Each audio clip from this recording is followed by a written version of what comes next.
आप दोनों को महाप्रसाद के लिए 51 बूंदी के लड्डू बनाने हैं। ठीक 11:30 बजे भगवान के अभिषेक के बाद भोग लगाया जाएगा। उसके पहले महाप्रसाद तैयार हो जाना चाहिए। मंदिर की तीसरी घंटी बजते ही आप महाप्रसाद ले आएंगे, जो अच्छी तरीके से ढका होना चाहिए। आप दोनों महाप्रसाद बनाने की तैयारी करिए और आप लोग यहीं प्रतीक्षा कर सकते हैं।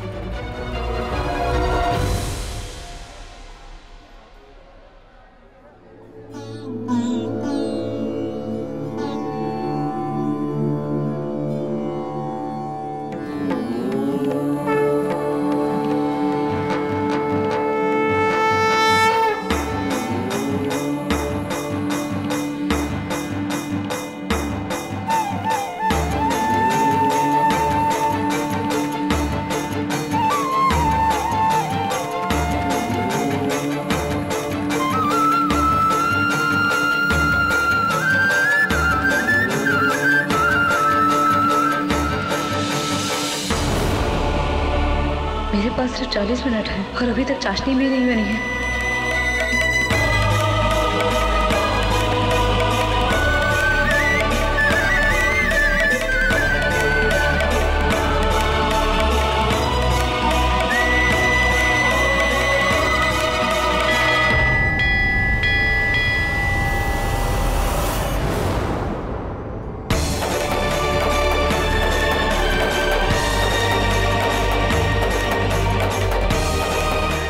क्या करूं सूरज जी, एक तार की चाशनी तो मुझसे बनी नहीं रही है।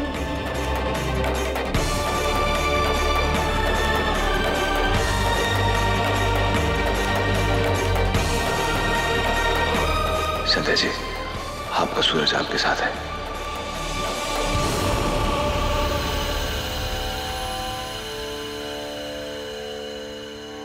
तुम जो संग हो लागे है मुझको सारा जहां, अपना मुझे मिलके चलेंगे है ये कसम जो साथ तेरा मुझको मिले। राहों से कांटे हम चुन लेंगे, धूप में छाया बन के चलेंगे। जग से निराला होगा साथ पिया जी, मारे सपनों की तू परवाज पिया। हारो मारो मिलन ऐसा लागे रे साथी, जैसो दिया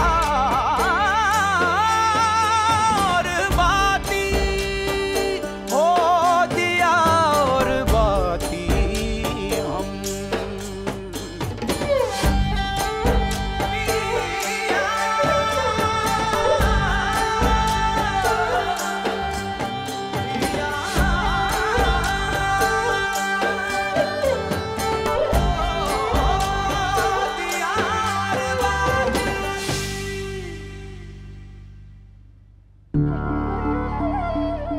थैंक यू सूरज जी, एक तार की चाशनी बन गई। अब मेरे पास सिर्फ 30 मिनट बचे हैं लड्डू बनाने के लिए।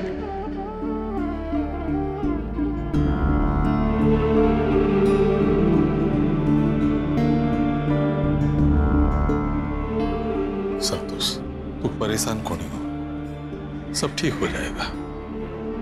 पहले ही परिस्थिति बहुत खराब हो चुकी है सूरज के पापा से। आज अगर संध्या बेनी से कोई भी गलती हुई तो फिर सुधरने का मौका ना मिलेगा।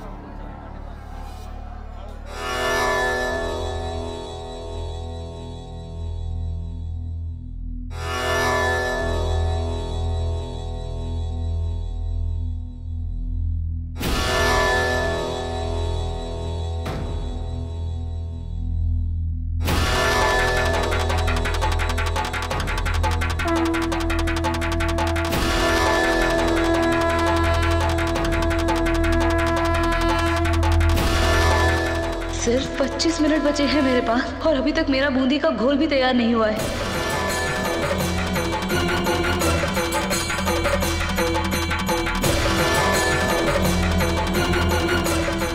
ये बूंदी का घोल सही से बना है या नहीं?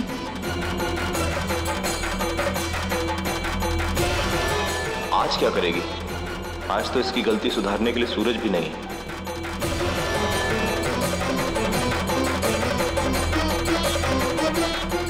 संध्या जी, अगर बूंदी के घोल को लेकर कोई शंका है ना, तो उसमें अपनी उंगली टपो के एक बार तेल में छोड़ के देख लेना चाहिए। अगर घोल सही है तो बूंदी बन जाएगी, और अगर वो फैल गई या फिर चपटी होगी तो आपको घोल पतला है तो उसमें थोड़ा सा बेसन मिला लीजिए।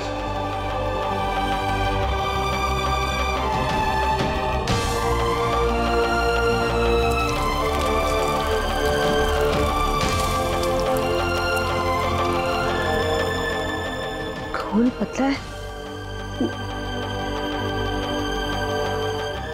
घोल को गाढ़ा करने के लिए इसमें और बेसन मिलाना होगा। बेसन मिलाती हूँ। इसमें और बेसन मिलाना पड़ेगा।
अनाड़ी अनाड़ी ही होता है। बेसन का घोल इतना गाढ़ा है तो बूंदी निकलेगी कैसे? बन गया महाप्रसाद।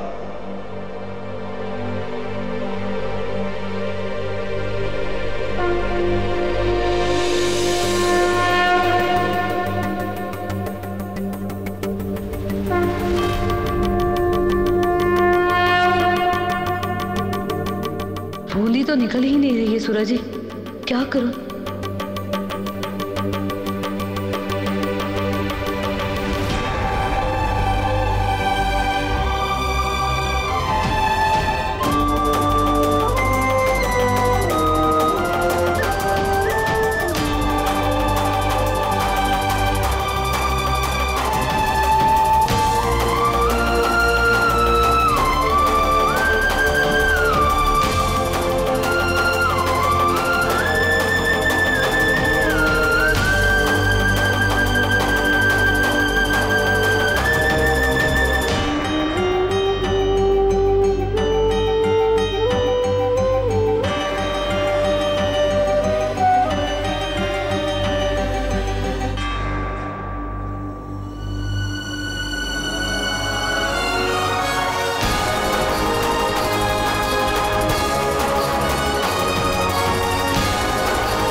वैसे भाभी एक बात बतानी थी।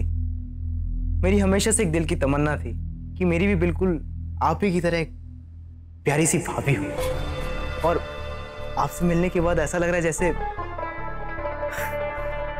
मेरे दिल की तमन्ना पूरी होने वाली है।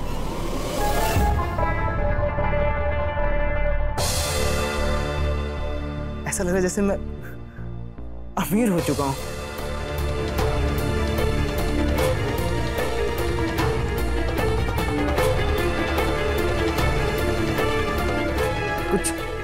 बोलिए ना भाभी, आपकी मीठी आवाज सुनने के लिए तो हमेशा बेकरार रहता हूं मैं। क्या हुआ भाभी, आप कुछ फूल क्यों नहीं रहे? क्या कहा?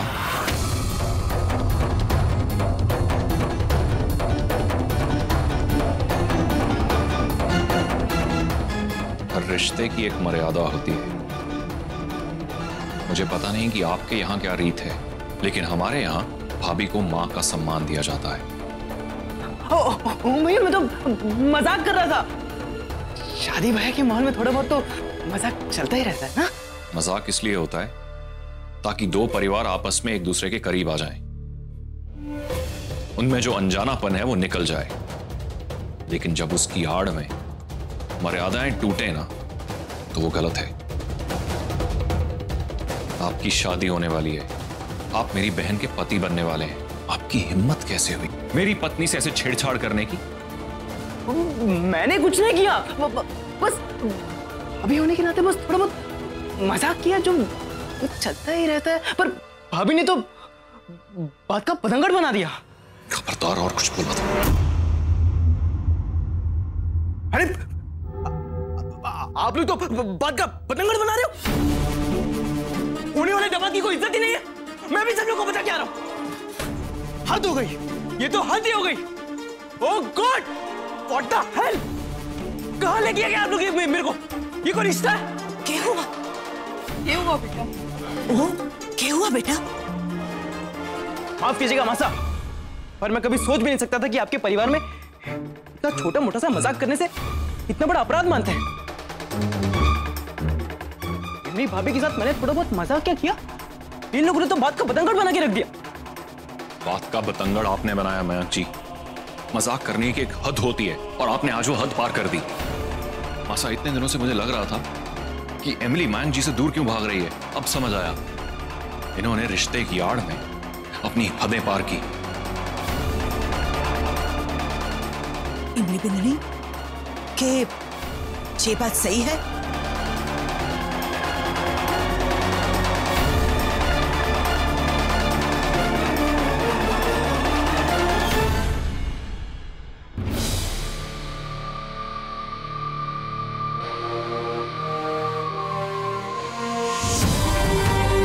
दीपक ने तो लड्डू बनाना शुरू भी कर दिया और मैं तो अभी तक बूंदी भी नहीं बना पाई।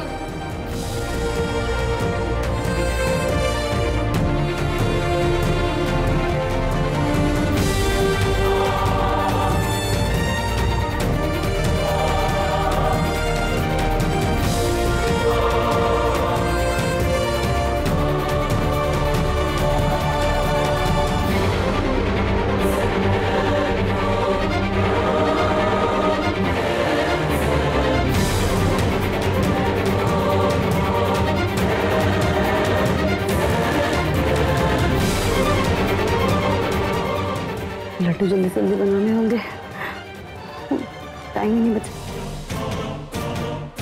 लड्डू बंद क्यों नहीं रहे हैं? बूंदी को आपस में जोड़ना जरूरी है संध्या जी, जो आप हमेशा भूल जाती हैं। अगर कुछ बांधना हो तो भागो, मतलब देसी घी। हाँ।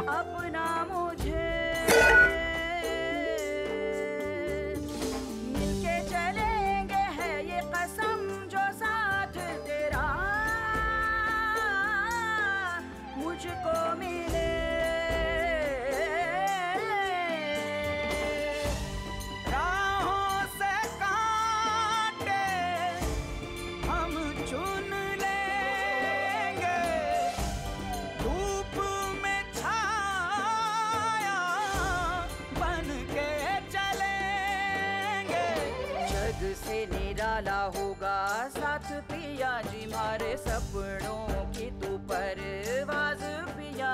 हारो मारो मिलन ऐसा लागे रे साथी, जैसो दिया और बाती हो दिया और बाती हम।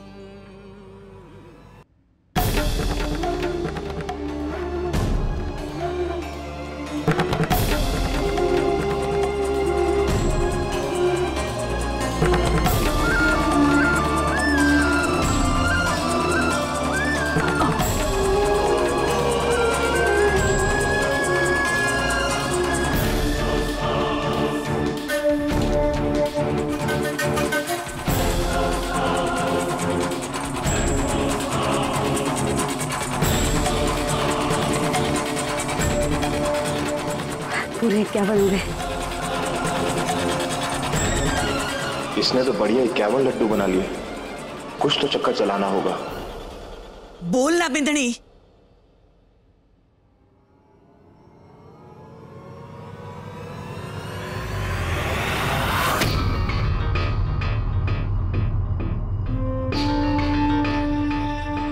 अरे अरे झूठ बोल रही है ये। रितु, मैं तो तुमसे सच में प्यार करने लगा था रितु। इमली भाभी तो मेरी भाभी समान है। ऐसा करने का तो मैं सोच भी नहीं सकता। इन लोगों ने सब मेरे साथ किया। इन्होंने तो तमाशा बना के रख दिया। शादी ब्याह के मामले में इतना मजाक तो होता ही रहता है। Seriously Ritu, I am really embarrassed. अगर आपको लग रहा है कि हमने आपको एम्बैरेस कर दिया, तो जरा ये सोचिए, जो हरकत आपने इनके साथ की है ना, उन्हें कैसा महसूस हो रहा होगा। माफ कीजिएगा मयंक जी, हमारे यहां पर ऐसे बेहुदा मजाक करने की रीत नहीं है।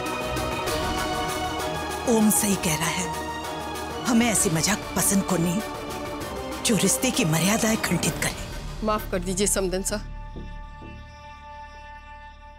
मयंक की तरफ से हम आपसे माफी मांगते हैं। खुशियों का माहौल है, बात बढ़ाने से कोई फायदा नहीं। ये आप लोग क्या कह रहे हैं मम्मी पापा? लड़की वालों के ऊपर इतना घमंड अच्छा नहीं लगता। जो लड़की मेरे ऊपर इतना उंगली उठा रही, खुद क्या है? बढ़िया ही सती सावित्री बनने। 2-2 बार शादियां जो कर चुकी है, पहले अपने पति को मरवा दिया और अब ओम भैया को भी।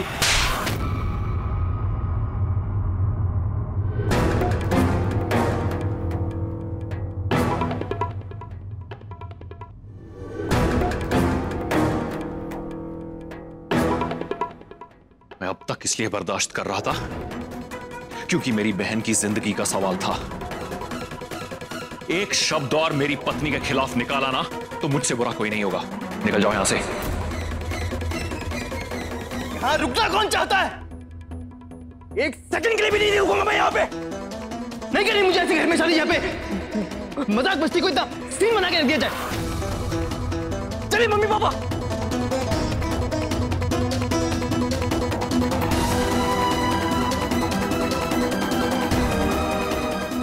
माफ कर दीजिए, हम सच में बहुत शर्मिंदा हैं।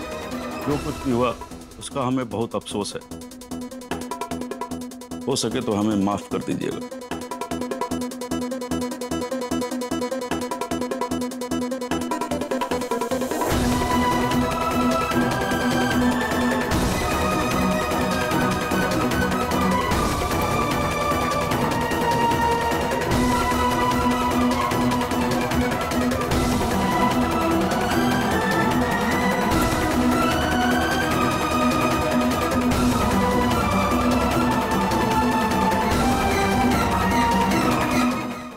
बादाम और पिस्ता लगाती हूँ।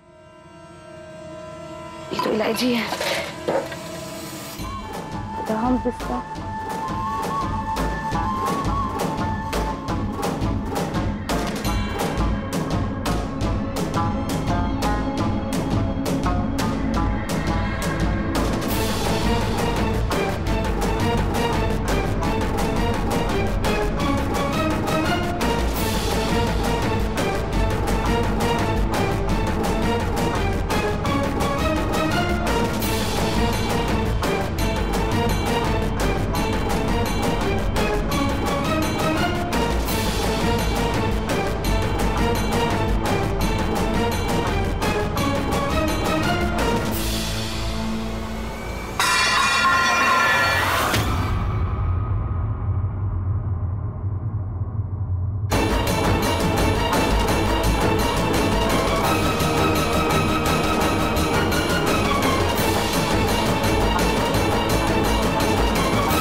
आपके मनोरंजन पर अब नहीं लगेगा कोई ब्रेक।